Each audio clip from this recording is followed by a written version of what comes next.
जय श्री हरि साथियों, आज के प्रदर्शन से हम यह समझेंगे कि 5 सूक्ष्म महाभूत जो हमारे धार्मिक ग्रंथों में भी वर्णित हैं। क्षिति जल पावक गगन समीरा, पंच रचित अति अधम शरीरा।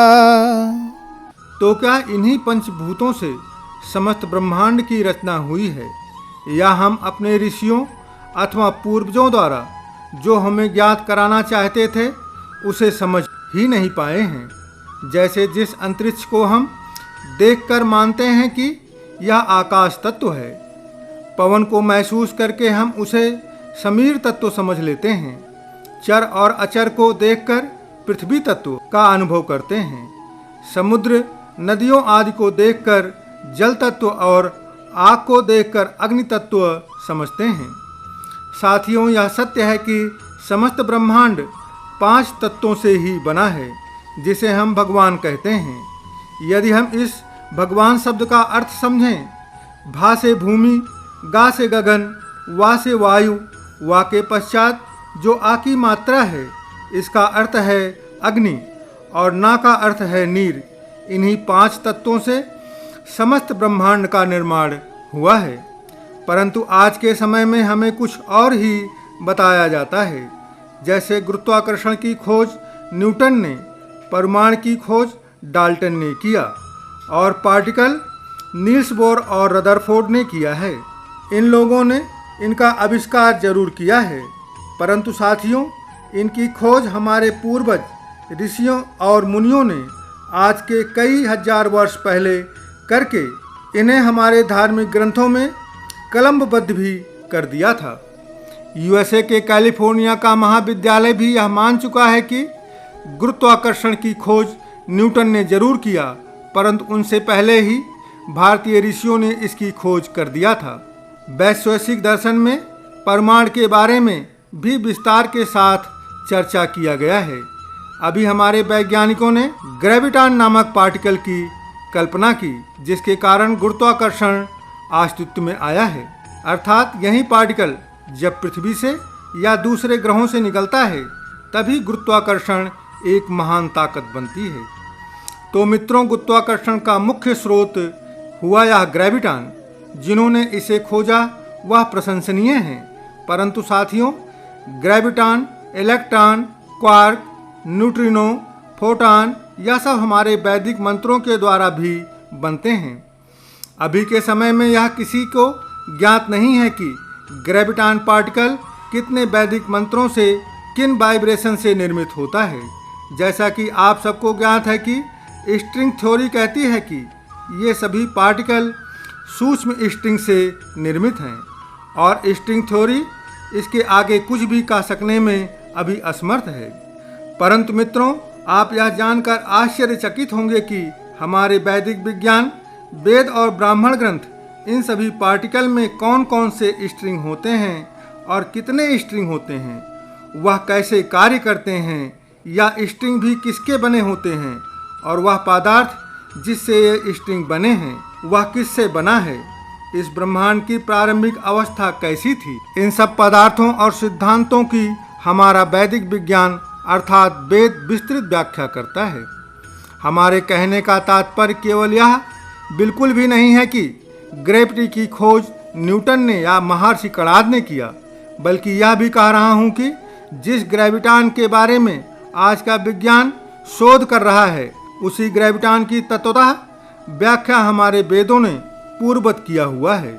ये ग्रेविटॉन पार्टिकल सूक्ष्म प्राण और छंदों के एक विशेष संयोग से बने होते हैं। हमारे वेदों ने तो यहाँ तक बताया हुआ है कि किसी मंत्र के कितनी बार वाइब्रेशन से ग्रेविटॉन पार्टिकल की उत्पत्ति होती है, और किस मंत्र के कितने बार के वाइब्रेशन से इलेक्ट्रॉन और अन्य सूक्ष्म पार्टिकल बनते हैं।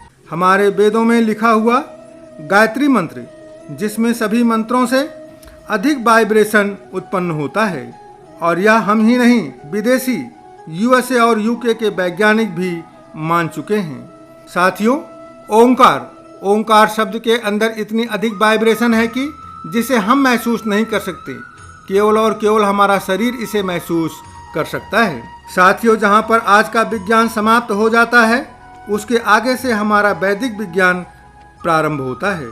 आज का विज्ञान जितने भी सूक्ष्म पार्टिकल की खोज कर रहा है, उन्हें अपने नेत्रों से किसी सूक्ष्मदर्शी यंत्र की सहायता से देखते हैं।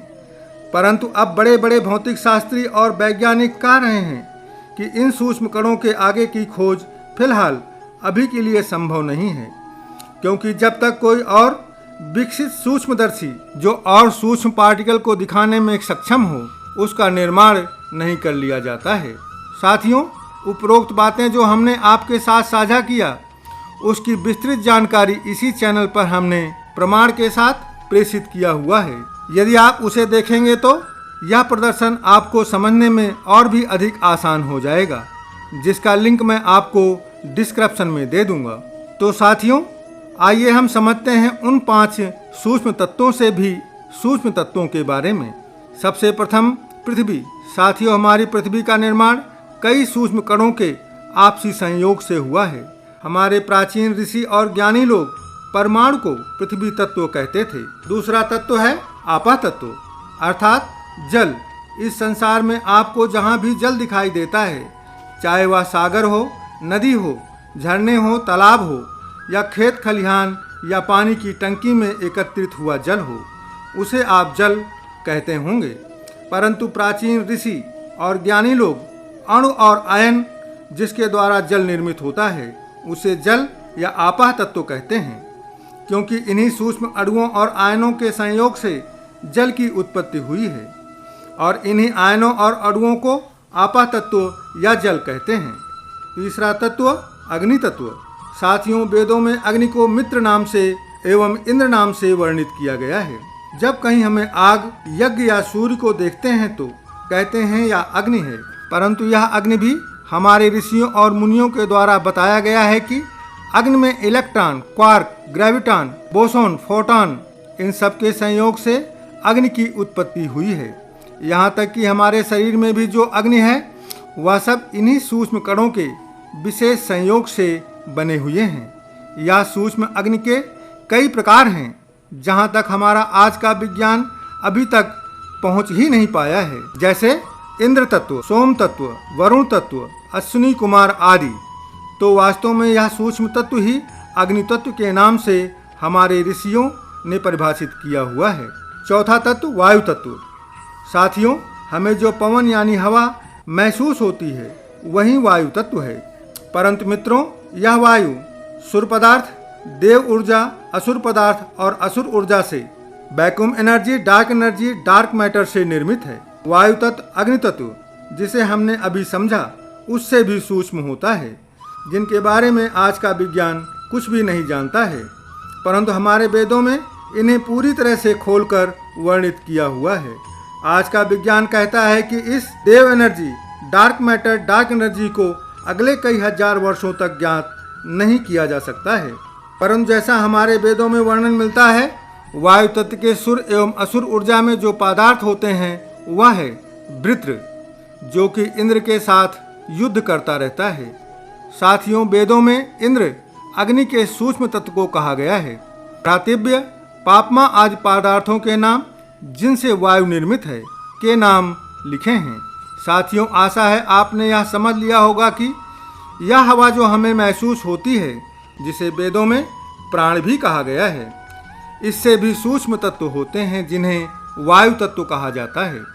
पांचवां मित्रों, अभी हम अंतरिक्ष अर्थात गगन या आकाश तत्व के बारे में समझ लेते हैं। हमारे आगे पीछे और ऊपर नीचे जो खाली स्थान है, वह सब अंतरिक्ष का एक भाग है, अर्थात अंतरिक्ष का दूसरा नाम रिक्त यानी खालीपन है। आज का विज्ञान अभी तक अंतरिक्ष के बारे में 1% जानकारी भी नहीं ज्ञात कर पाया है कि यह कौन सा पदार्थ है, इसका निर्माण कैसे हुआ। मित्रों, अंतरिक्ष के पार्टिकल तो वायुमंडल से भी बहुत सूक्ष्म हैं। आप ही सोचिए, जब इन्हीं पदार्थों के बारे में आज के वैज्ञानिकों को कुछ भी पता नहीं है, तो अंतरिक्ष के पदार्थों के बारे में कैसे ज्ञात कर सकते हैं। इस अंतरिक्ष की अपनी एक आंतरिक और बाहरी संरचना है, जो हमारे वेदों में बताया गया है कि जब प्राण और अपान का वाइब्रेशन 1000 बार होता है तो अंतरिक्ष के बनने की कार्यवाही प्रारंभ होती है। यह अंतरिक्ष किन किन पदार्थों से निर्मित है उसका विस्तार से वर्णन वैदिक विज्ञान में है कि प्राण, अपान, दैवी, यजुर्स, बृहद आदि छंद कितनी मात्रा में और कितनी बार वाइब्रेट करते हैं तो अंतरिक्ष का निर्माण होता है। यह सब आज से करोड़ों वर्ष पूर्व भी हमारे महान आत्मा ऋषियों और मुनियों ने लिख दिया था। मित्रों, हमारे ऋषियों एवं मुनियों ने परमाणु, अणु और आयन, कण, वायु तत्व, अंतरिक्ष, प्राण और छंद, मनस तत्व, अहंकार तत्व, महत तत्व, प्रकृति तत्व, ईश्वर, इन सब के बारे में भी विस्तृत ज्ञान रखते थे। और शायद यही कारण है कि अंतरिक्ष के सूक्ष्मतम ज्ञान के कारण ही हमारे प्राचीन समय के कुछ लोगों के पास अदृश्य होने की शक्ति थी।